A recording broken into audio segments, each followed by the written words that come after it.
भारत में धागों और रंगों का अपना एक विशेष महत्व है। लाल, पीला, सफ़ेद और काला हर रंग का धार्मिक प्रतीक अलग है। खास तौर पर काला धागा प्राचीन काल से ही नज़र दोष, बुरी शक्तियाँ और नकारात्मक ऊर्जा बचाने के लिए इस्तेमाल किया जाता है। लोग इसे बच्चों, बड़ों और यहाँ तक कि घर के मुख्य दरवाजों पर भी बांधते हैं। लेकिन जब बात आती है काले धागे को पैर में बांधने की, तो ज़्यादातर धार्मिक और सांस्कृतिक मान्यताओं में इसे अशुभ माना गया है। आइए समझते हैं क्यों। पहले धर्म और आस्था में पैर का महत्व।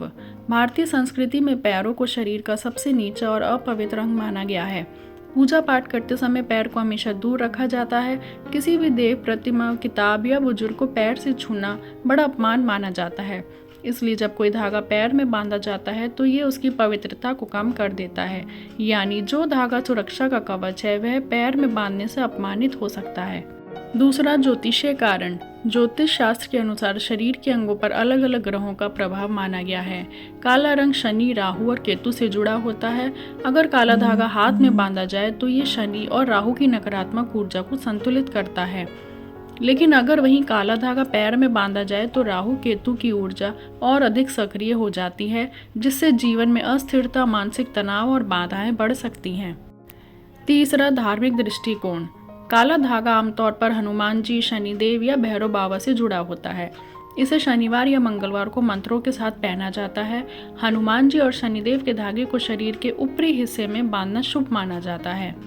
लेकिन यदि वही धागा पैर में बांध दिया जाए तो मान्यता है कि ये देवताओं का अपमान है, क्योंकि पैर को नीचा स्थान मानकर वहां पवित्र वस्त्र या धागा बांधना सही नहीं समझा जाता।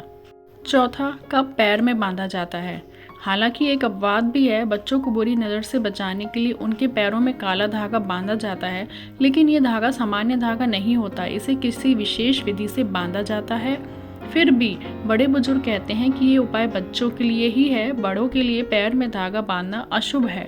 पांचवा, अशुभ परिणाम क्या हो सकते हैं।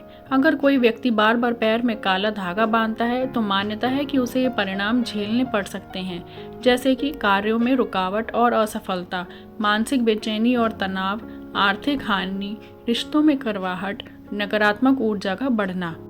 छठा, क्यों हाथ में ही शुभ माना गया। हाथ में धागा बांधना सुरक्षा का प्रतीक है। जब भी व्यक्ति कार्य करता है तो उसके हाथ सक्रिय रहते हैं, इसलिए हाथ में बंधा धागा उसे नकारात्मक शक्तियों से बचाता है। इसके अलावा हाथ से जुड़े नाड़ी संस्थान शरीर के ऊपरी हिस्से और दिमाग से जुड़े होते हैं। इस कारण हाथ में बांधने से सकारात्मक ऊर्जा का संचार होता है। सातवां, सही तरीका क्या है। अगर काला धागा बांधना हो तो मंगलवार या शनिवार को हनुमान या शनि मंदिर से धागा लाएं। इसे दाएं हाथ की कलाई और बाएं हाथ की कलाई पर बांधें। धागा बांधते समय प्रार्थना करें कि ये मुझे नकारात्मक शक्तियों से बचाए। पैरों में ना बांधें, क्योंकि इससे उसका शुभ प्रभाव समाप्त हो सकता है। और अब है इसका निष्कर्ष। काला धागा अपने आप में शुभ होता है, क्योंकि ये नज़र, बुरी शक्तियों, नकारात्मक ऊर्जा से बचाने का प्रतीक है। लेकिन जब इसे पैर में बांधा जाता है तो ये अशुभ माना जाता है।